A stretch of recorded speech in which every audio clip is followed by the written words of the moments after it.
Ceci est un livre audio autogénéré par Google. Logique sociale. Collection dirigée par Bruno Pequigno. En réunissant des chercheurs, des praticiens et des essayistes, même si la dominante reste universitaire, la collection Logique sociale entend favoriser les liens entre la recherche non finalisée et l'action sociale. En laissant toute liberté théorique aux auteurs, elle cherche à promouvoir les recherches qui partent d'un terrain, d'une enquête ou d'une expérience qui augmente la connaissance empirique des phénomènes sociaux ou qui propose une innovation méthodologique ou théorique, voire une réévaluation de méthodes ou de systèmes conceptuels classiques. Dernière parution. Isabelle Georges, Les nouvelles configurations du travail et l'économie sociale et solidaire au Brésil, 2012. Pascal Bruneteaux et Nora Benarroshorssoni. Intégrer les Roms? Travail militant et mobilisation sociale auprès des familles de Saint-Maur, 2012.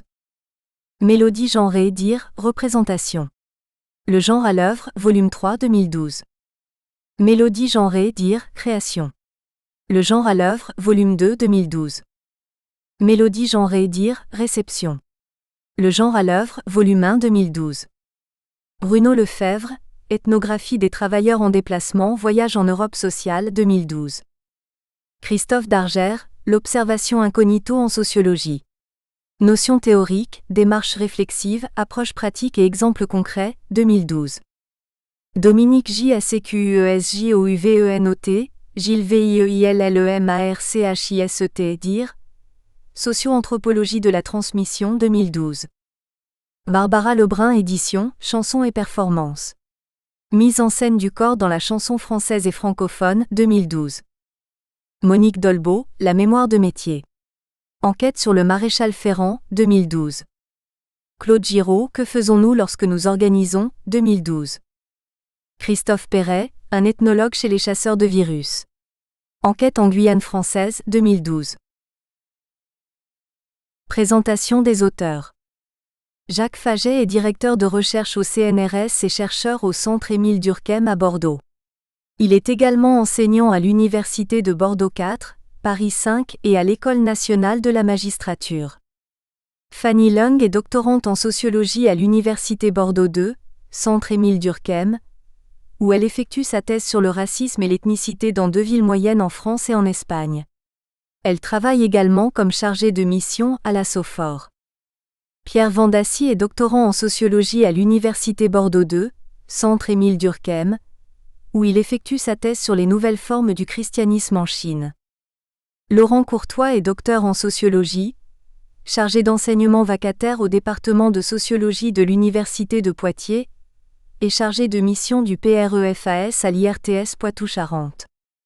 Alexandre Delanoë est docteur en sociologie et post-doctorant en sociologie à Télécom ParisTech, LTCI-CNRS, DEIXIS Sophia. Cécile Plessard est doctorante en sociologie à l'Université Bordeaux 2, Centre Émile Durkheim, où elle effectue sa thèse sur l'analyse qualitative des réseaux de sociabilité. Elle travaille également comme chargée d'études au Centre associé CEREQ Aquitaine. Catalina Ruiz est doctorante en sciences de l'éducation à l'Université Bordeaux 2, LAS, où elle effectue sa thèse sur la conception et la prise en charge de la petite enfance au Chili et en France. Nicolas Charles est doctorant en sociologie à l'Université Bordeaux 2, Centre Émile Durkheim, où il effectue sa thèse sur l'expérience étudiante et l'équité des systèmes d'enseignement supérieur en France, Suède et Angleterre. Il travaille également comme chargé de mission au Centre d'analyse stratégique. Laetitia Franquet est doctorante en sociologie à l'Université Bordeaux 2, Centre Émile Durkheim, où elle effectue sa thèse sur la prise en charge de la violence conjugale en France et en Espagne. Maïtena Armagnac-Rouchet est docteur en sociologie et attachée de recherche et de formation à l'Institut de développement social, Rouen-Canteleu, et au Laboratoire d'études et de recherche sociale, LERS. Combo Abdallah Combo est doctorant en sociologie à l'Université Bordeaux 2, Centre Émile Durkheim, où il effectue sa thèse sur les processus migratoires des Mahorais. Préface. Jacques Faget. Bien que n'ayant jamais été bricoleur, le vieux mécano de mon enfance fut largement sous-utilisé, et peut-être pour cela j'ai toujours été fasciné par les boîtes à outils, le savoir pratique qu'elles requièrent pour en exprimer tous les possibles. Elles représentent pour moi une manière de pouvoir faire face à toutes les intempéries de l'existence, une garantie contre l'insécurité matérielle qui guette les infirmes de la vie mécanique. Aussi n'ai-je pas hésité un seul instant à parrainer la journée de l'association Vocation Sociologue, quand j'ai pris connaissance de son thème. Le sociologue a pour devoir premier de définir les choses dont il parle. Qu'est-ce qu'une boîte et qu'est-ce qu'un outil ? La définition paraît aller de soi, et c'est justement ce qui pose problème. Les objets les plus familiers sont ceux qui nous glissent le plus entre les pensées. Ils cachent derrière leur apparente évidence des choses-trappes dangereuses pour la clairvoyance. La boîte, c'est de prime abord un contenant dans lequel on met des produits divers. Elle peut être ouverte ou fermée, ce qui détermine sa couleur. Pour le public, la boîte du sociologue est probablement noire. Il en ignore le fonctionnement interne, il n'en connaît à peine que ce qui en sort. La structure de cette boîte est variable. Elle se modifie en fonction de l'évolution, de la nature, de la taille et du poids des outils qu'on y range. Elle fluctue au gré des matrices culturelles, des écoles de pensée, des modes de socialisation sociologique. Car la boîte est en réalité contenant et contenu, enveloppe et matière, cadre de pensée et somme des connaissances. Boîte à lettres, boîte à malice, boîte à idées n'ont de sens que par leur destination. Quand nous parlons d'outils, faisons-nous référence à des méthodes, quantitatives ou qualitatives, ou bien à des instruments par ordre d'apparition, le stylo, le carnet, le magnétophone, la caméra, l'ordinateur. Je pense aussi à la pince avec laquelle, au crépuscule des années 70, suite au dépouillement systématisé de centaines de dossiers, je perforais des cartes afin qu'elles soient triées par de grosses machines dégueulant d'immenses feuilles de croisement de variables. Quand nous parlons d'outils, faisons-nous référence au canon de la méthodologie sociologique ou bien aux ficelles du métier, qu'évoque Howard Baker, tous ces petits trucs qui permettent d'ouvrir des terrains et de mettre en œuvre le plus efficacement possible les méthodes choisies ? La distinction n'est pas si claire, et les propos rassemblés dans cet ouvrage illustrent bien les différences de statut des outils évoqués. Quand certains parlent d'entretien biographique, d'observation, d'intervention sociologique, d'autres évoquent le comparatisme ou des noms de logiciels. Ceci pour dire que la nature de la boîte et des outils qu'elle contient dépend de l'évolution de l'avancement du savoir scientifique. On peut par exemple penser que le développement extrêmement rapide des nouvelles techniques d'information et de communication engendrera la construction de nouveaux outils d'enquête. Des rapports de force au sein de l'establishment universitaire, car l'histoire du champ sociologique est animée depuis ses origines par de grandes batailles méthodologiques, notamment entre partisans des méthodes quantitatives et qualitatives. Des conflits incessants opposent entre elles des chapelles attachées généralement au nom d'un maître ou d'un type d'approche. Derrière les enjeux méthodologiques se tapissent souvent des ambitions et la volonté d'exercer un leadership sur le champ considéré. Il est alors indispensable pour un jeune sociologue, désirant être reconnu par ses pairs, de se rallier aux plus influents d'entre eux. Car la société des sociologues est maintenant organisée et structurée, et exerce un contrôle interne de plus en plus assidu sur ses membres. Du sens collectif donné à la fonction sociale de la sociologie, science orthopédique ou libératrice produisant des certitudes ou des doutes, proposant des remèdes ou formulant de nouvelles questions. Mais elle varie aussi en fonction du sens que le chercheur lui-même donne à son activité, de la stratégie de distinction qu'il s'attache à cultiver. Il ne suffit pas d'être scientifique mais il faut faire scientifique, de son engagement social, de ses impératifs de carrière, car le choix d'un outil peut influer sur une trajectoire professionnelle, etc. De la nature et de l'évolution de la demande sociale, et de la nécessité de s'y adapter pour survivre financièrement. Ces remarques ont pour but de souligner que les outils sociologiques ne sont jamais neutres. Ils expriment des façons de voir et de penser une réalité, mais aussi des manières de faire partie du monde. Il ne suffit pas de les utiliser. Il faut aussi les questionner. Mais ce travail est difficile et demande une réflexivité obsessionnelle. Pour le mener à bien, le chercheur doit analyser le contexte politique, économique et historique qui conditionne la production de son travail scientifique. Mais il doit également questionner sa relation à l'objet. Ce n'est jamais le fruit du hasard si l'on s'intéresse à un sujet, alors que le champ des possibles est immense. Des problématiques psychiques, des intérêts intellectuels, le goût ou la peur des voyages, l'appétence ou l'allergie pour les mathématiques, des difficultés ou des aisances relationnelles, la préférence pour les salons ou les marécages sociaux, les opportunités de financement, de carrière, peuvent éclairer aussi bien le choix d'un sujet que les outils mobilisés pour le traiter. La volonté d'engagement du chercheur ou son souci d'une neutralité axiologique, aussi parfaite que possible, transforme sa façon de travailler. Ceci pour dire que tout chercheur doit considérer qu'il fait lui-même partie de la recherche. Car l'explication que l'on donne du monde constitue toujours dans une certaine mesure l'explication que l'on se donne de soi-même. La tâche n'est pas facile car l'ampleur du social intériorisé entrave justement la prise de conscience des parasitages du regard. Mais seul cet effort est susceptible d'éviter au chercheur de ressembler à cet étranger évoqué par un proverbe africain, qui ne voit que ce qu'il sait déjà. Rien n'est moins scientifique que ces propos désincarnés qui abolissent l'être pensant qui a accouché d'eux. Le regard que l'on pose sur le monde est la résultante d'une alchimie complexe entre les déterminants culturels et affectifs qui nous ont façonnés, et l'intensité des stratégies mises en œuvre pour y échapper.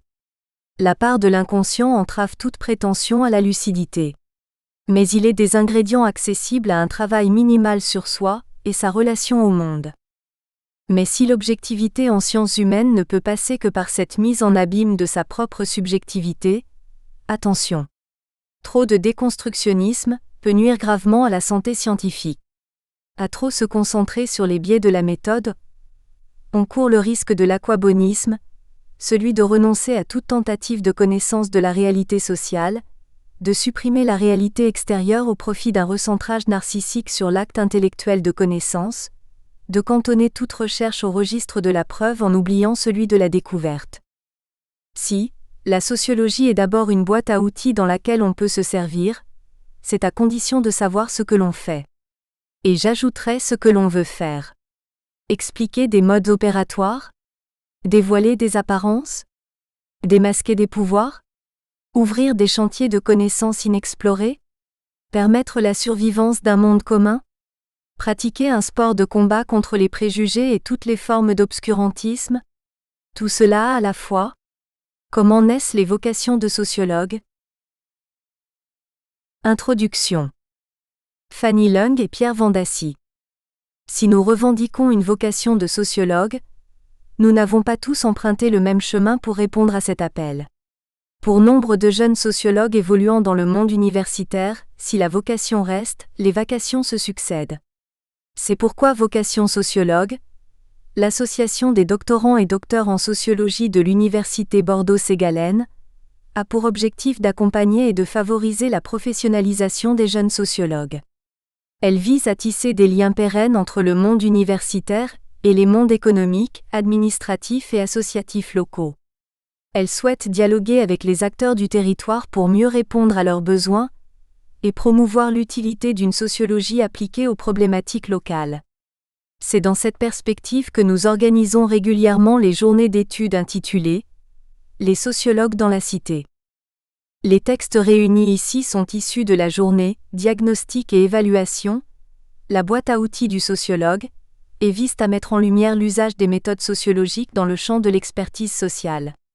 Cette rencontre était destinée à penser les particularités, les avantages et les limites de nos techniques d'enquête, envisagées comme des outils mis en place par les sociologues pour diagnostiquer et évaluer les pratiques sociales et politiques. Sur la base de travaux de terrain réalisés à l'aide de méthodes sociologiques diverses, le présent ouvrage prétend contribuer à mettre en lumière l'intérêt et les apports spécifiques des techniques de recherche sociologique et de discuter de leur pertinence. Afin de souligner la diversité et la richesse des outils du sociologue, nous avons choisi de présenter dans la première partie de l'ouvrage, intitulée « Des outils sociologiques variés », les techniques de recherche sociologique moins classiques, notamment celles qui se sont développées parallèlement aux nouvelles technologies de l'information et de la communication. En effet, les nouveaux supports informatiques ont participé, depuis une trentaine d'années, à renouveler la recherche sociologique et ont contribué au dépassement de l'opposition stérile entre méthodologie qualitative et quantitative. Pour ouvrir ce volume, Laurent Courtois, docteur en sociologie et formateur à l'IRTS de Poitiers, présente la méthode de l'intervention sociologique. Il s'agit d'une méthode pratique dérivée d'une théorie sociologique, qui place les actions des individus au cœur du social. Après un bref rappel de l'histoire de cette méthode, l'auteur en présente les règles de base. En rendant hommage à son créateur Alain Touraine et à l'aide de son expérience pratique, il expose ici les dispositifs spécifiques que requiert cette technique et souligne les difficultés qu'elle pose aux chercheurs. Il met en lumière la richesse et le caractère unique de cette méthode dont la démarche fait des sociologues et des acteurs de véritables coproducteurs de savoir sur le social, et ceci amène logiquement une réflexion plus large sur la posture et la place du chercheur dans son terrain d'enquête. Dans la seconde contribution, Alexandre Delanoë, post-doctorant en sociologie à Télécom ParisTech, ENST, discute l'usage des outils de la lexicométrie et montre comment les analyses de données qualitatives peuvent être enrichies par les techniques de traitement quantitatif de ces mêmes données. À l'aide d'entretiens menés auprès de chercheurs utilisant la méthode de la lexicométrie, Alexandre Delanoë détaille les différentes étapes que nécessite le maniement de cette technique qui opère une analyse quantitative de données qualitatives, et en souligne pour chacune les apports et les dangers. Il revient aussi sur l'hétérogénéité des raisons avancées par les scientifiques dans le choix de cette méthode et plus précisément de certains logiciels. Quoique toujours dictées par la démarche scientifique inductive, les raisons mises en avant relèvent tout autant de contraintes personnelles, telles les capacités informatiques de chacun, que de contraintes externes, comme la réputation des logiciels sur le marché des outils de recherche universitaire. Cet article introduit un postulat du métier de sociologue qui sera réaffirmé tout au long de cet ouvrage. Si le sociologue s'appuie sur une méthode pour opérer sa démonstration et éviter que sa subjectivité et ses représentations ne construisent des leurres dans son analyse, les méthodes sociologiques doivent être manipulées avec rigueur pour jouer pleinement ce rôle de garde-fou. Le texte de Cécile Plessard, doctorante en sociologie, va dans ce sens. Il est issu de son travail de thèse qui cherche à saisir l'activité relationnelle des individus. Dans cet écrit, elle montre comment la spécificité de son objet d'étude l'a amené à développer et à s'approprier de nouvelles techniques de recherche, au croisement de l'approche quantitative et qualitative. Elle détaille ici avec modestie et rigueur comment elle a associé deux techniques, l'une issue de la sociologie qualitative, l'entretien biographique, et l'autre issue de la sociologie quantitative, le générateur de noms. En même temps qu'une description de sa cuisine sociologique, elle souligne ici l'importance du travail de définition et de délimitation de l'objet de recherche ainsi que les implications qui en découlent sur les choix méthodologiques et techniques du sociologue. Nous présentons en deuxième partie de l'ouvrage les spécificités de la comparaison internationale comme méthode sociologique. La comparaison internationale est une démarche scientifique riche qui permet une analyse fine et contrastée en termes de conception politique, de définition de population ou de catégorie d'action. Elle a pour principal intérêt de produire des connaissances propres sur plusieurs systèmes, en rendant saillants leurs points communs et différences. Dans sa contribution, Catalina Ruiz, doctorante en sciences de l'éducation, présente la réflexion méthodologique qu'elle a réalisée pour mener à bien son projet de thèse. Elle restitue de manière honnête comment son objet de recherche, la conception de l'enfance, peut être analysée sous un nouvel angle grâce à l'usage de la comparaison internationale. Plus précisément, elle démontre pourquoi la méthode de l'éducation comparée est pertinente pour aborder son travail d'enquête, et elle avance les différentes techniques et phases de recherche qu'elle va utiliser dans ce cadre comparatif. Nicolas Charles, doctorant en sociologie, expose dans la contribution suivante son objet d'étude, les politiques d'égalité des chances dans les établissements universitaires, en interrogeant le cadre national comme contexte législatif encadrant les actions de ces établissements. Par une étude de différentes lois et de leurs orientations dans 3 pays européens, il met en lumière les apports et limites de la comparaison internationale et souligne la manière dont cette méthode permet d'interroger chaque système propre, plutôt que de risquer des hiérarchisations. Enfin, Laetitia Franquet, doctorante en sociologie, propose une comparaison méthodique du traitement de la violence conjugale en France et en Espagne. Son texte est une présentation large des nombreux dispositifs de prise en charge de cette violence. Elle y précise, pour chaque dimension de ces dispositifs, les possibilités et les limites qu'offre la méthode comparative. En effet, l'hétérogénéité des conceptions et des producteurs de données, évaluation statistique, traitement médiatique et la variation des outils de mesure limitent ou délimitent les possibilités de comparaison pour le sociologue. Enfin, il nous a semblé nécessaire de terminer cet ouvrage par 2 études de cas, réalisées à l'aide d'outils sociologiques plus fréquemment mobilisés par les sociologues. Les textes de cette 3e partie intitulée « Utiliser les outils sociologiques », 2 études sur le thème stratégie migratoire et identité minoritaire, issues d'une journée d'études organisée en 2008 et parrainée par Dominique Schnapper, sont donc des illustrations concrètes et empiriques de ce que peuvent produire comme connaissances les outils plus classiques de la sociologie. Dans la première étude présentée, Maïtena Armagnac, docteur en sociologie, détaille à travers une comparaison France-Allemagne les processus d'adaptation sociale des jeunes descendants de migrants turcs. Plus précisément, elle présente ici ceux qui mettent à distance leur groupe communautaire d'origine. Elle montre ainsi que dans les 2 pays, il existe plusieurs formes d'expression de la condition minoritaire qui s'ancrent différemment pour les filles et les garçons, mais que cette figure reste une des possibles évolutions du processus migratoire turc. Enfin, Combo Abdallah Combo, doctorant en sociologie, restitue avec précision dans son article le parcours des Mahorais venant vivre à La Réunion et en métropole. À travers une enquête de terrain effectuée depuis Mayotte jusque dans la Creuse, il dresse les caractéristiques propres à cette migration originale, étrangers nationaux, motifs de migration, etc. Au final, les contributions de cet ouvrage témoignent toutes de la rigueur que nécessite le travail du sociologue. Nous disposons d'une boîte à outils qui ne cesse de s'enrichir, et ce sont ces outils qui assurent la distanciation nécessaire à tout travail de recherche en sciences humaines et sociales. Car le risque pour les sociologues réside dans le piège de calquer leur propre subjectivité sur l'objet étudié. Les techniques et méthodes dont nous disposons sont les garants de la scientificité de notre démarche. 1 des outils sociologiques variés. La méthode de l'intervention sociologique, une coproduction de savoir. Laurent Courtois. Un outil méthodologique pour rendre compte du dialogue entre sociologues et acteurs. J'ai exercé pendant plusieurs années la profession d'éducateur de rue et de directeur adjoint d'une association de prévention spécialisée. Actuellement, je travaille comme formateur à l'Institut régional du travail social Poitou-Charentes. J'assure une charge d'enseignement au département de sociologie de la Faculté des sciences humaines et sociales de Limoges, depuis 2 ans. Depuis novembre 2008, je suis docteur en sociologie de l'Université Bordeaux-Ségalène, où j'ai soutenu une thèse intitulée « Le processus de ghettoisation dans une ville moyenne française, Angoulême », sous la direction de Didier Lapeyronie, présidé par Éric Massé. Ce long travail universitaire a été étroitement associé à l'ouvrage Ghetto urbain, Lapeyronie, Courtois, 2008.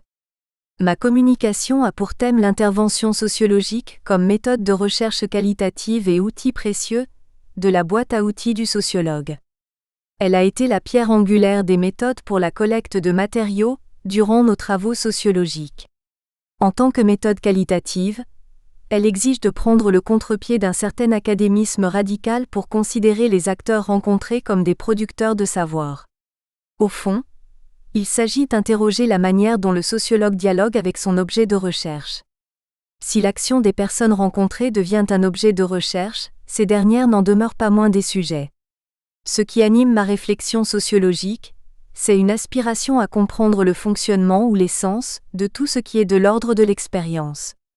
Cela ne veut pas dire que nous devrions chercher à découvrir de nouveaux faits.